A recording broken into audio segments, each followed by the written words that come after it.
Hey everyone, welcome back to another episode of the Startup Junkies episode. Today we have the usual co-host here, Jeff Amrine. How are you doing? I'm doing great. Happy Friday. Happy Friday. And today we have Mark Donnigan from D-Launch, which is a marketing and business growth firm that helps startups. Mark, how are you doing? Hey, I'm doing great. It's great to be with you guys. Good deal. If you could tell us about the lead up to starting D-Launch, what your history was with your career, would be great. Yeah, well, like all of us, I think, it's a long, twisted path. It'd be nice when you graduate from college, if careers were just kind of these, straight lines up and to the right, but they never are, right? So, yeah, so I'm a sales guy, at heart. I worked my way. Speaking of college, worked my way through college. Managing a Radio Shack of all things, and also, just selling electronics. And so, I'm a techie guy. But yeah, I started my career in sales. And as I progressed and took on more responsibility and transitioned into management, and then went, pretty quickly moved through retail into selling B2B, or, more the kind of business model we might call B2B to C. Then I began to learn how to manage sellers and, what it really meant to, to really build a business, beyond just being an individual salesperson, with a number. And through that process, I'm a creative, so I didn't end up finishing my computer science degree, but I started in computer science, and then I went to music school of all things. So, I've got this left brain, right brain thing going on, which I guess you could say is why I pretty quickly discovered that, hey, marketing is pretty important, to my success as a personal seller initially. And then as I was building teams, to my team's success. And so partially as a function of, actually owning marketing, or having kind of a matrixed marketing organization reporting into me. Even stepping back as an individual seller, I really began to understand that it was important that I understood the art and the craft of marketing. And so, I made it my business to, kind of nights and weekends, really begin to understand marketing. And as I started to do that, and just began to take on, more responsibility in terms of, I guess bigger roles, you might say. So I had marketing people reporting into me. I discovered that I really, really enjoyed, the strategic, the art, the art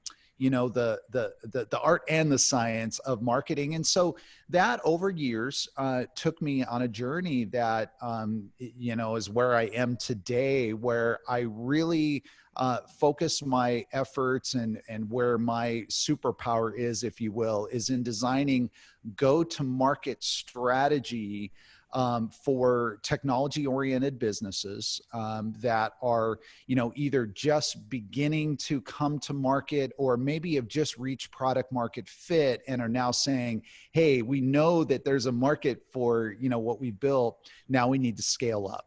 And, how to do that, of course, is always a very interesting, challenge. And I'm sure that's what, we're going to get to talk about today.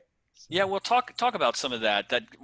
What I think you would refer to as that go-to-market engineering process. How do you Yep. do it? I think that would be instructive to a lot of our listeners. Yeah, absolutely. Well, I really do like using, kind of the terminology of like engineering or architecting, because as much as, it'd be really nice if the marketing playbooks that, that we all learned in business school 10 or 15 or 20 years ago, if it was that simple today, but it just isn't. And, it really does require, first of all, really understanding and defining. It's not understanding, it's defining what is the problem that you're solving. you know. And I find that many, especially for a technology oriented founder or a technical founder, they obviously are heavily oriented around the product and around the technology, around the solution. And that's great. And of course you have some idea of, hey, here's how what I have invented, you know, can be used in the market. Here's how it can bring value. But the part that gets missed a lot, and I think, you know, my personal strong conviction is that the high failure rate of startups is due largely to the fact that not because what was built didn't work or it didn't fulfill the promise.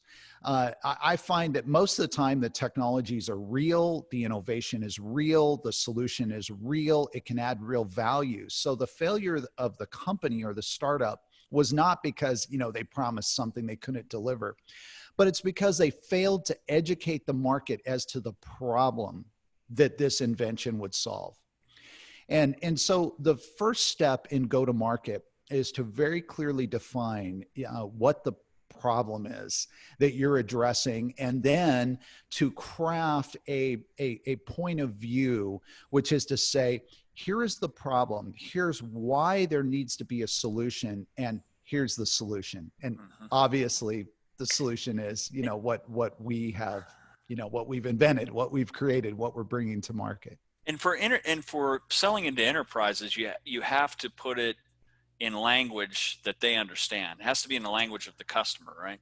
Absolutely. And this is why, you know, another area that I sometimes see, you know, marketing teams, but even founding teams struggle, is that they undervalue the need to be from the ecosystem.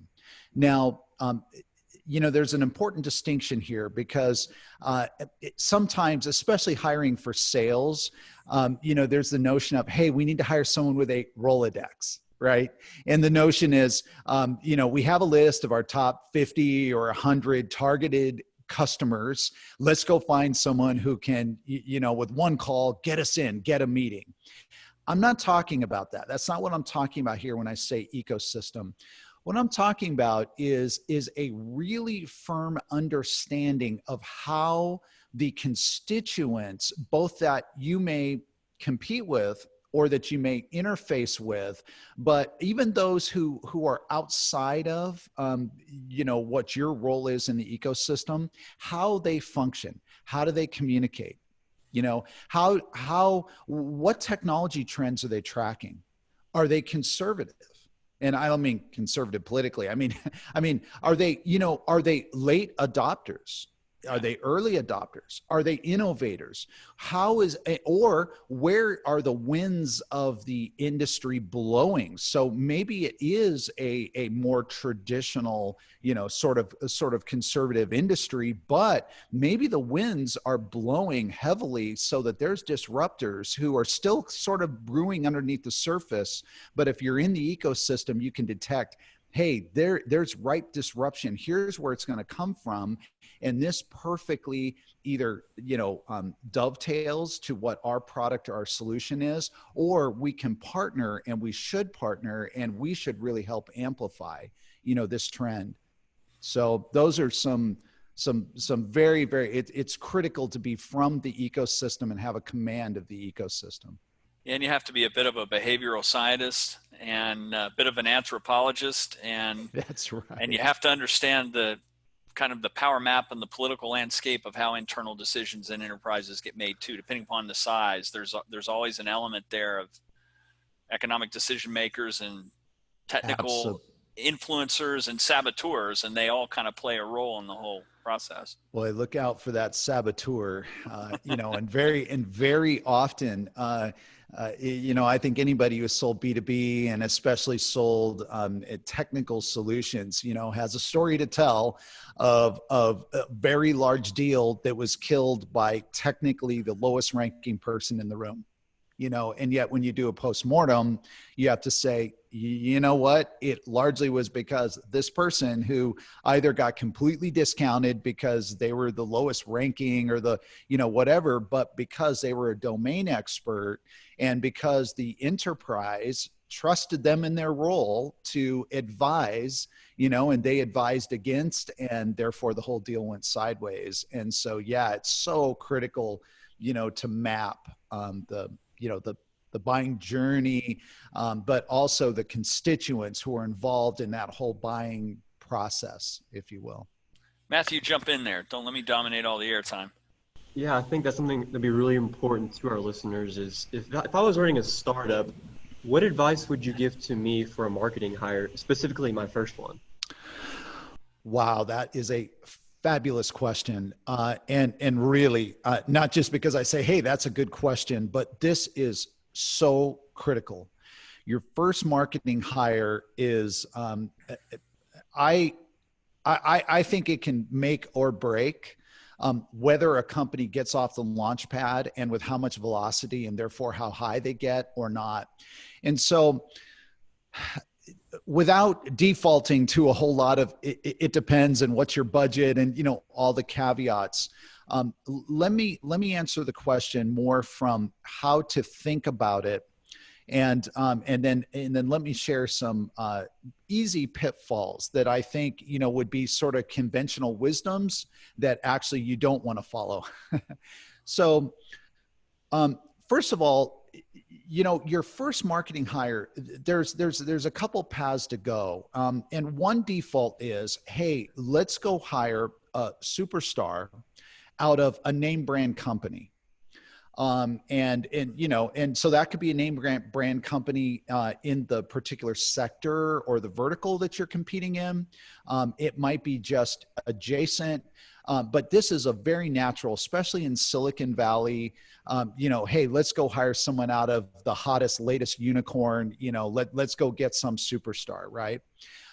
And this can work. But the biggest challenge that you have by taking this approach is that very often what gets looked over is that person was a superstar with 100 people around them.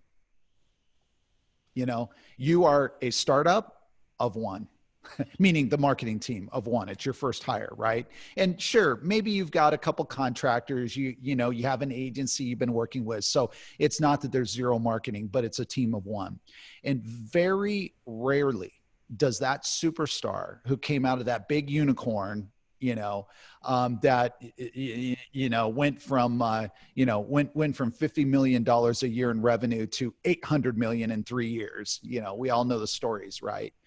Very, very, very rarely was that the person who architected the strategy and who had enough of their fingerprints on the entire marketing model that they can come in and that they can replicate that for you.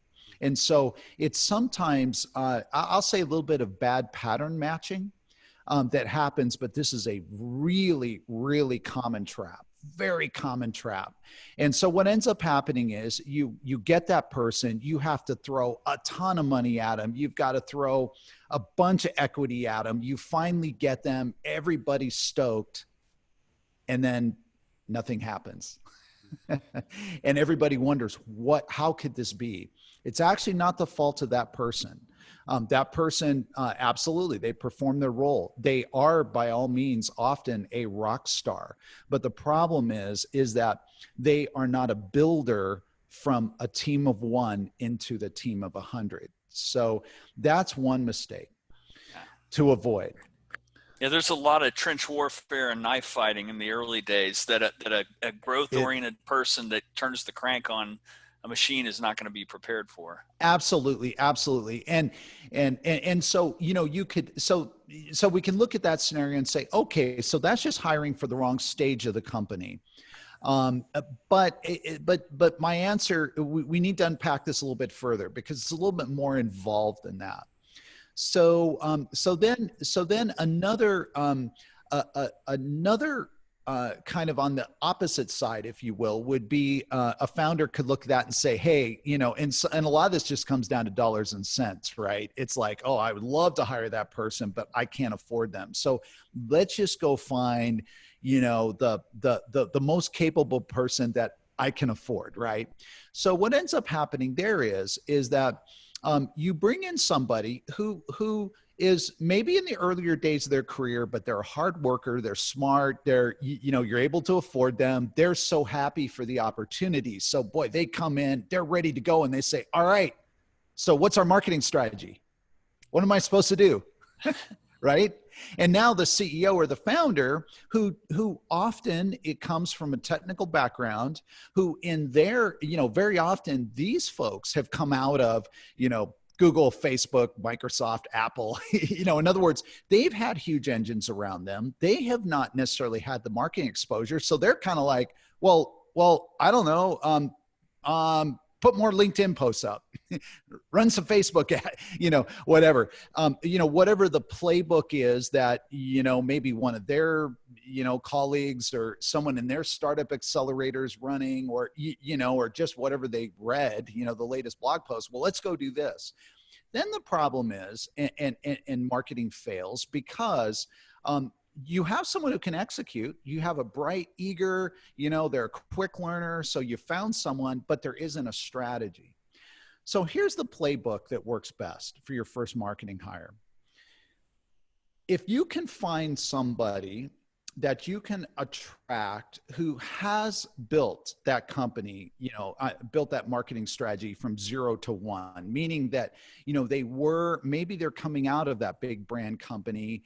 Maybe they took it, they were marketing hire number 1, number 2, number 3. They built it to that 100-person team, but they're just really, really, really eager to do it again. Then that's what you need to hire for. But you may need to go even to a consultant or an advisor, and you need an architect, because if you don't have the architect and you have a lot of people who can execute, you have executors, then you're going to be producing a lot of marketing that isn't going to ultimately build the company.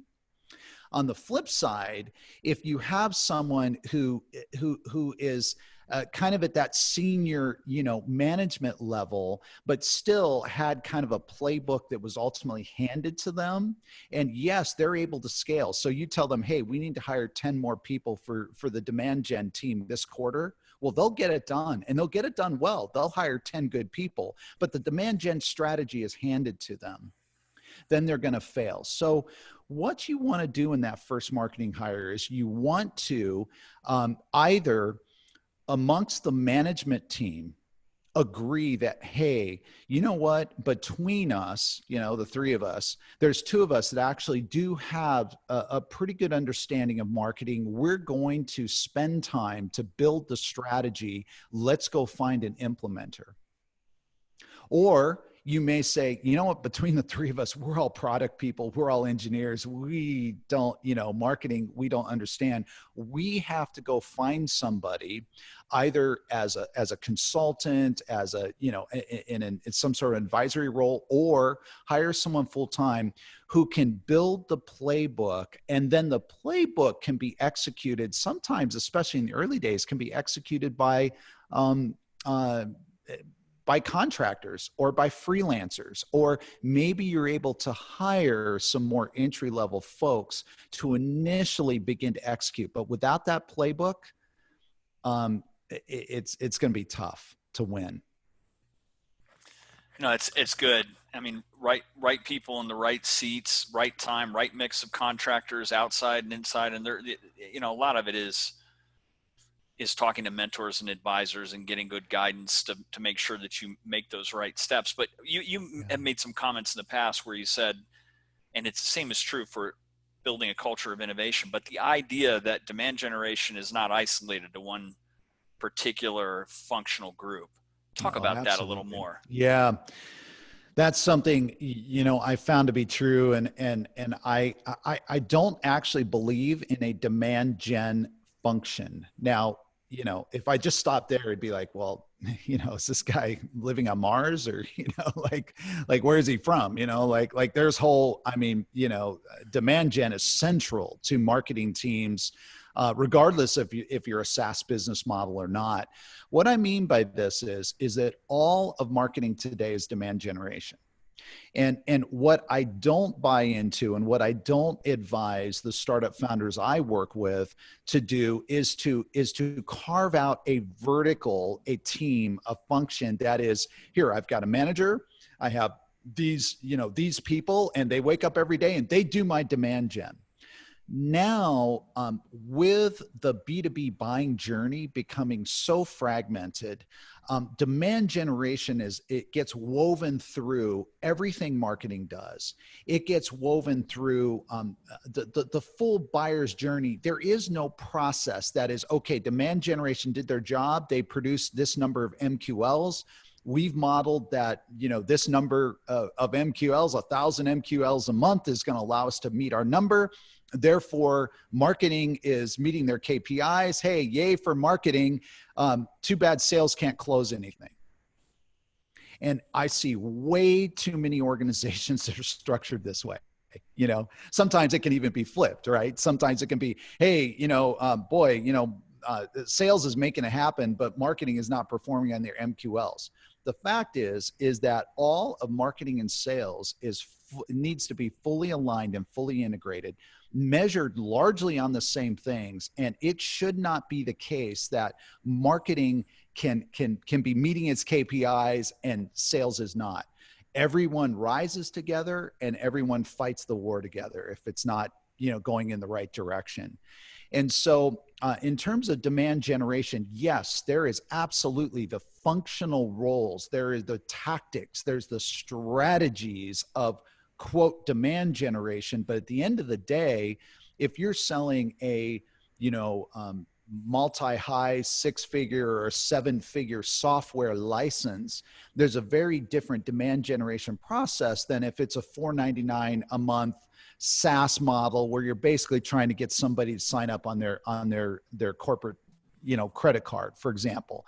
So the tactics of those two different sales processes are different, but at the end of the day, demand generation is, you need, in the one model, you need a buying committee somebody to sign off on a 7-figure or a high 6-figure, annual software license. On the other one, you need probably an individual person to pull out their corporate credit card and be willing to justify to their boss why they're spending, $200 a month or, whatever that is.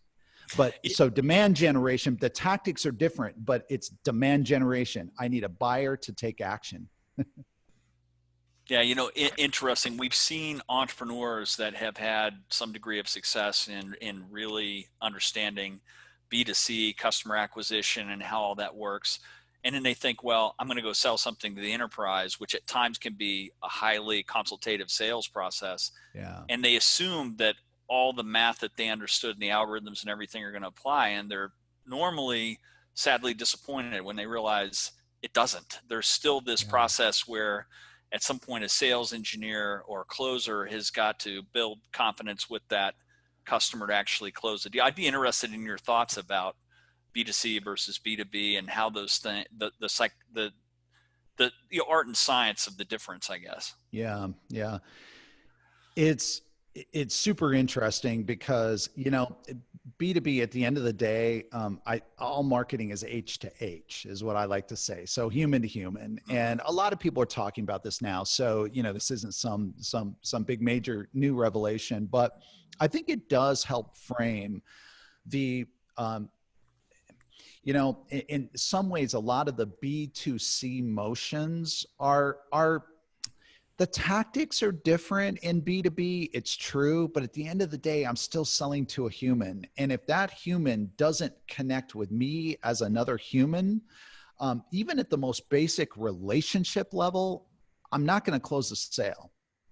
And this is why I am both, I'm both very bullish on technology really disrupting the sales process. There's a lot of conversation about AI and how AI can, sort of shortcut, like the SDR process. And, there's even some that are kind of, insinuating that we're heading towards a model one day where basically there won't be salespeople, Why do you need salespeople? The buyer's just gonna, the buyer's gonna discover us, and through all these really cool tools and AI, they're gonna get all the information they need. It's gonna be custom tailored. Maybe even the solution will be custom configured. It's just gonna be all automatic.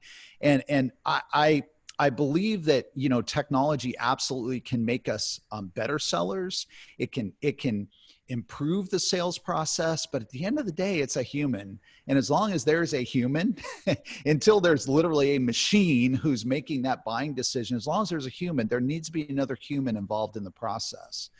And so when we think about like B2C and B2B, clearly the way decisions get made is very different. B2C, it's me, or it's me and my wife, or it's my wife, and, we basically pull out a credit card and we buy something, right? Or we make a decision.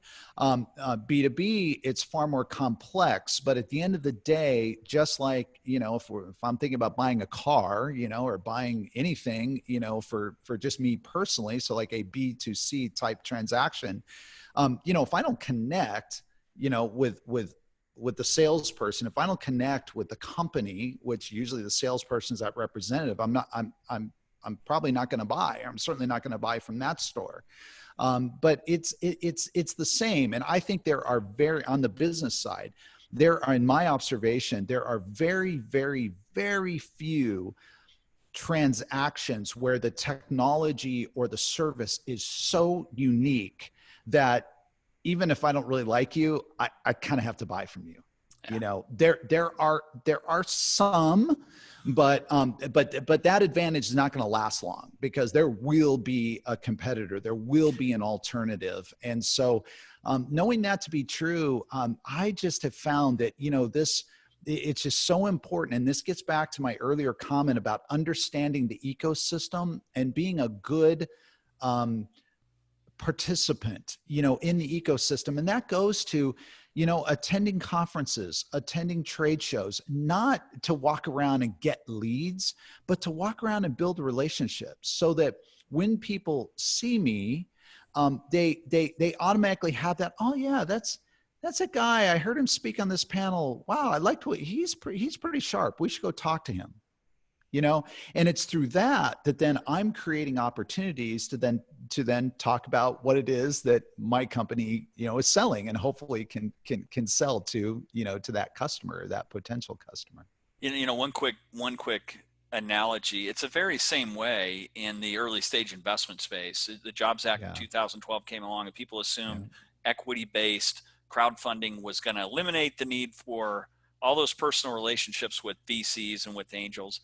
And it's just not true, because that may have a part to play, but for the most part, investors invest in teams where they've been able to build a relationship and get to know the people. There's an element of trust and understanding there. And it seems like, as you said, it's almost the same regardless of who you're selling to or who you're trying to build that relationship with. It can't be automated completely. There's got to be that personal touch. Yeah, I'll make even a further distinction that I have witnessed time and time again to be true, because again, I have spent most of my B2B selling time and marketing in very technical, highly complex sales. So often where there's integration required. In other words, we're not selling black boxes. There's always, it's a very, very technical sale. And the idea, it's easy to think, oh, well, of course, all this applies if the sales process is a little more business oriented, and where products can kind of be, you can literally lay out 3 spec sheets and, you just kind of, look at the check boxes, okay, oh, this one has more check. Okay, we'll take this one, I have found that this human, actually the more commoditized that the solution or the product or the technology is, the more possible it is to remove a little bit of this human element we're talking about. Because at the end of the day, everybody's probably pretty well known. You can look at the spec sheets, you can tick the boxes, say, hey, this one and this price is 10% less, and okay, we'll go here. the more technical, the more you need this human element, because there's that much more need to sit down for engineering to work with engineering, for trust to be built, because your solution probably isn't 100% what the customer needs or wants.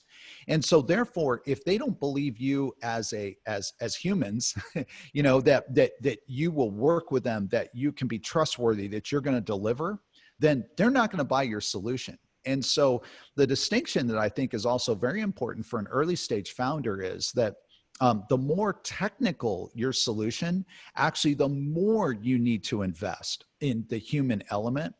And, you know, that could be maybe slightly counterintuitive, because you could think, well, you know, we're talking just all bits and bytes and, you know, and technologies. So, you know, at the end of the day, that's all they care about. Actually not. It's more to it. Matthew, pick it up here, buddy. Yeah, so to land the plane here, something that we like to ask all of our guests is, if you knew back then when you were starting your career what you know now, what advice would you give your past self? Oh, wow. That's a great question. I probably would have been even more aggressive than I was. You know, I told the story. I started out as a retail salesperson, you know, in college, and then, you know, managing a retail store. And then, you know, so I would be even more aggressive. I would have been even more aggressive in learning the whole business, and not just being so kind of preoccupied with like, hey, I'm just here to sell, you know, or, you know, hey, I'm just here to lead a sales team, you know, make sure we make our number, you know, but really understanding this whole concept of the ecosystem and how the business functions, you know. And this requires, in some industries, and now today this is easier to do than when I started my career, because, you know, pretty much all of this is available on the internet, and, you know, there's just so many resources to go if you have the inclination to go learn this. But the advice I would give my earlier self is to learn the whole business, the entire business, and to really understand it. That's great. Where are some areas that our listeners could find you at? Hey, so my website is growthstage.marketing. So it's a .marketing domain. So growthstage.marketing. I'm on LinkedIn, of course. I'm very, very active on LinkedIn. And fortunately, my last name is fairly unique, so I'm not hard to find. So Mark Donnigan, just search me on LinkedIn, and just shoot me a little note. I get a lot of requests. So just make a little note that, hey, you know, you heard me on the Startup Junkies podcast, and then, you know, I'll make sure to accept you. But yeah, love to connect, and I'm always available. One of the things, you know, that I really believe in is, you know, you get what you give. And so I'm always happy to talk to, you know, even if it's just sort of a, hey, you know, we're thinking of starting a company. We just started. We're not, we need some help. We need some insight. I'm always available. Mark, thanks so much for coming on. It was great getting to know you a little bit, and you shared some really great insights and some wisdom. And as we talked about before we came on the air, if you ever decide to launch an Irish whiskey or a new dark beer, let us know. We might be able to help. Hey, there we go. There we go. Well, I'll definitely keep that in mind. So yeah, thanks again, guys. It was really great being on the show. Thank you. We're glad to have you. We'll see you. All right. Thanks. Bye now. Bye.